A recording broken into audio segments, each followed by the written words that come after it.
আসসালামু আলাইকুম। সবাই কেমন আছেন? আশা করি সবাই ভালো আছেন। স্বাদ ও স্বাদের গল্পের সাথে আবারও আসলাম আপনাদের জন্য দেশি মুরগির ভুনা। দেশি মুরগির ভুনা দেখার জন্য সবাই আমার সাথে থাকুন, আমার ফেসবুক পেজে লাইক করুন। আবারও আসলাম দেশি মুরগি নিয়ে। দেশি মুরগি আজকে ভুনা করে দেখাবো।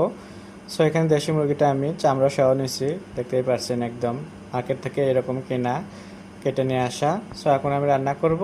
চলে যাচ্ছি চুলোতে, বাকিটা দেখাবো চুলোতে। চলে আসলাম চুলোতে। এখানে দেখতেই পাচ্ছেন একটা পাতিলে আমি অলরেডি গরম মশলাটা দিচ্ছি, দিয়ে আমি তেল দিয়ে দিচ্ছি, দিয়ে একটু ভেজে নেব এটাকে। গরম মশলাটা আমি এখানে হালকা একটু ভেজে নিলাম। এখন দিয়ে দিচ্ছি এখানে রসুন অ্যান্ড পেঁয়াজ কুচি, সাথে দিয়ে দিচ্ছি লবণ। ভেজে নেব একটু এভাবে। যেহেতু রসুন আর পেঁয়াজ দুটোই কুচি আজকে দিচ্ছি, এখানে শুধু আদা বাটা দেবো, আর কোনো দেবো না, রসুন বাটা দেবো না। রসুন অলরেডি এখানে দেওয়া হয়েছে। সেটাকে আমি এখন সুন্দরভাবে একটু ভেজে নেব। দেখতে দেখতে পেঁয়াজটা একটু ভাজা হয়ে গেছে, দেখতেই পাচ্ছেন পেঁয়াজের কাঁচা গন্ধটা চলে গেছে। ভাজাটা এভাবে সুন্দরভাবে একটু ভেজে নেবেন, তাহলে পেঁয়াজের কাঁচা গন্ধটা থাকবে না। এখন এখানে দিয়ে দিচ্ছি আমি আদা বাটা, হলুদ পাউডার, মরিচ পাউডার, সাথে দিয়ে দিচ্ছি একটু পানি।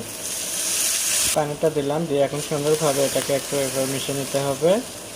আর এখানে একটু দিয়ে দেবো আমি জিরের গুঁড়ো দিয়ে দিলাম, সাথে ধনের গুঁড়ো। এখন এই মশলাটা খুবই ভালোভাবে কষায় নিতে হবে 2 মিনিটের মতো। আমি এইভাবে 2 মিনিটের মতো এটাকে কষায় নেব। যখন মশলাটা কষানোর পরে এভাবে তেলের উপরে উঠবে আর সুন্দর একটা কালার এসে যাবে, আর এখান থেকে ঝাঁঝও খুব সুন্দর বের হবে, তখন দিয়ে দেবেন আপনারা মুরগির মাংস। আমি এখানে দিয়ে দিচ্ছি মুরগির মাংস।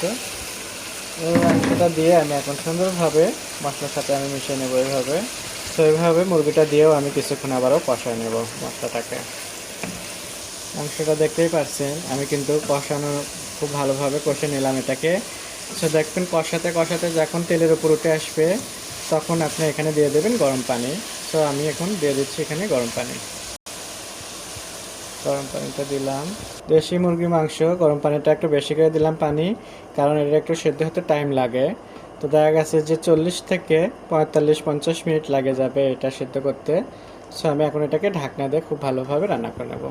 ঢাকনা দিয়ে শুধু রেখে দিলে কিন্তু হবে না, মাঝে মধ্যে একটু নাড়াচাড়া দিতে হবে এইভাবে সুন্দর করে, তাহলে যে পুরোটা একদম ভালোভাবে সিদ্ধ হবে আর মশলাটাও খুব ভালোভাবে ঢুকবে।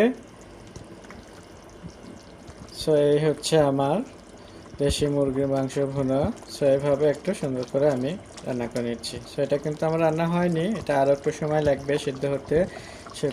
এখন আমি আবারও ঢাকনাতে ঢেকে রেখে দেবো। দেখতে দেখতে আমার কিন্তু মুরগির মাংসটা রান্না হয়ে গেছে। এখন একদম ঝোলটা কমে আসছে, অল্প কোনো সময়ে আমার রান্নাটা হয়ে যাবে। এখন আমি এটাকে তেলের উপর তুলে নেব। সেই পর্যন্ত আপনারা আমার সাথে থাকুন। আর আপনাদের যদি ভালো লেগে থাকে বাসায় একবার হলেও আপনারা এভাবে রান্না করবেন। দেশি মুরগির মাংস কষায় খুবই মজাদার লাগে। স্বাদ ও স্বাদের গল্পের সাথেই থাকবেন। বেশি বেশি করে শেয়ার ও কমেন্ট করবেন। সবাই নতুন নতুন ভিডিও দেখার জন্য আমার সাথেই থাকবেন।